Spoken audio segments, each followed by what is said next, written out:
Button खोली हाँ ना राजा जी। धीरे धीरे बोली हाँ ना राजा जी।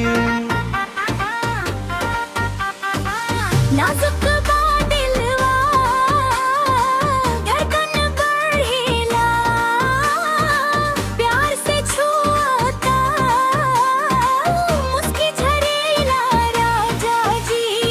चोली के बटन खोली हाँ ना राजा जी। रुसल मनवा के मना लिहारा जी। तोहरे बिना ई सजनी अधूरी यादें। आजा बन जा दिल के राजा जी। आजा बन जा दिल के राजा जी।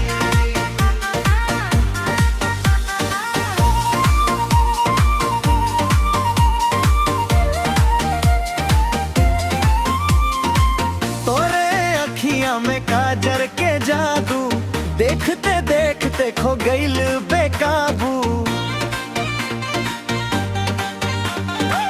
चूड़ी खन के पायलिया बोले, तोरे संग लागे हर सपना पूरा होले। हंस के जब तू आँखियाँ मिलावेला, दिलवा हमार जोर जोर के रटावेला। सांस में बसल तोहर खुशबू, प्यार के मौसम बन जाला शुरू। तेरा मुखड़ा मुखड़ा चोली के बटन खोली हाँ ना राजा जी। धीरे धीरे बोली हाँ ना राजा जी। नाजुक दिलवा धड़कन बढ़ेला, प्यार से छुआत मुस्की झरेला राजा जी।